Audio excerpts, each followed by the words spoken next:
Hey, Carl here with Columbia Water Gardens. Okay, so I just put up a video that you may have watched on advanced bibbing techniques, but what I want to do is I want to show you what it looks like during the process and what it looks like at the end.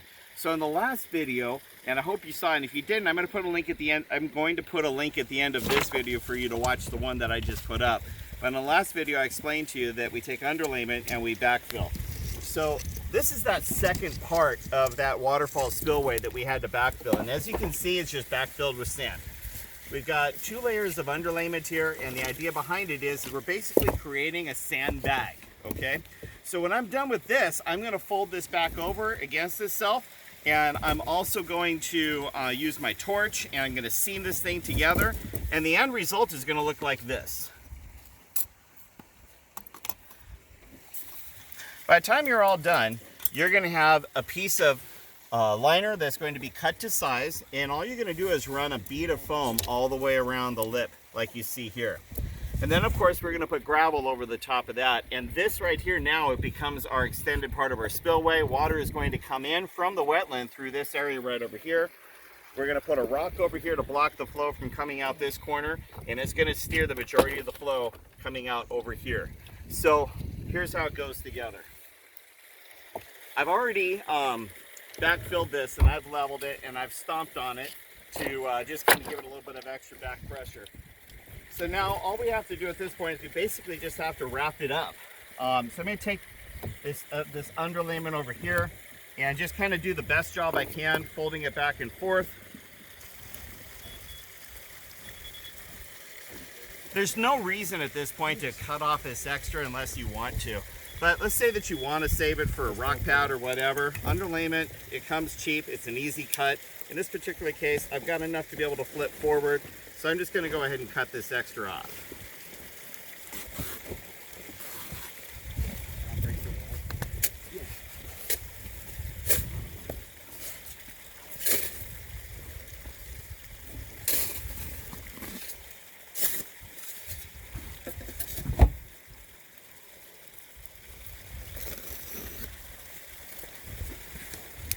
We'll probably use that for rock pad later on as we set more boulders. So now I'm just going to take what's left of this, fold it backwards, fold these other sides here down, and complete the sandbag.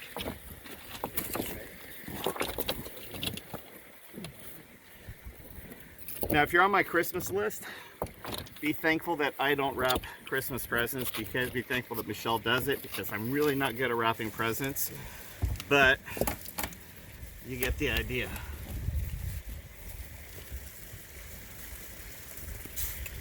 I'm probably going to take this little extra right over here and cut that off too.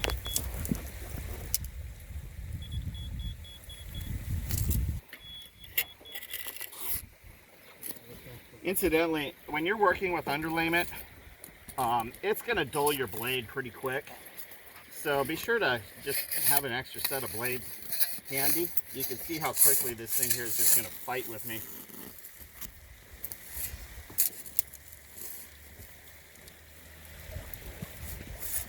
There we go.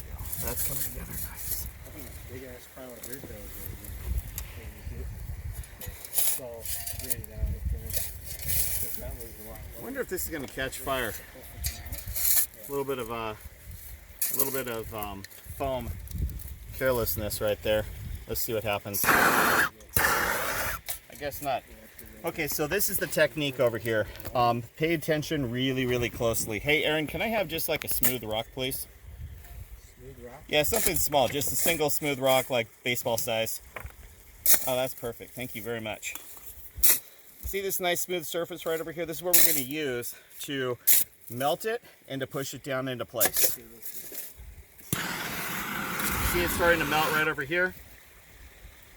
We push it down and they're glued.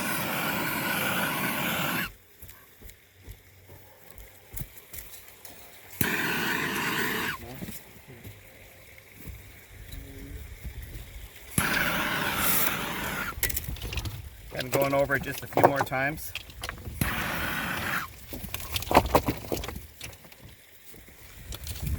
Now the glue is still drying. I mean, obviously we've kind of melted it here, but you can see see how it's laying down really nicely. I'm going to go all the way around this and just kind of torch and set. See that? See how it's lifting? No problem. Now, it's okay if you burn a little bit of a hole over here, because remember, we're going to put liner right down on top of that anyways. The idea here is just to be able to form a nice clean sandbag. Oh my god. It's close. It's ridiculous. How are we gonna rock this in? The water line's high. Are you sure that's set to that spillway?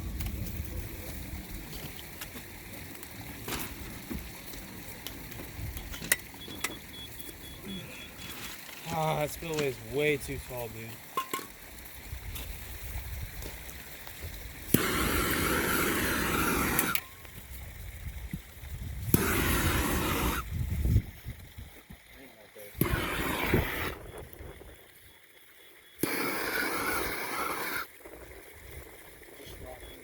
As you practice doing this, you're going to get really good at this technique, and you're actually going to find that you're going to just start bibbing like literally everything.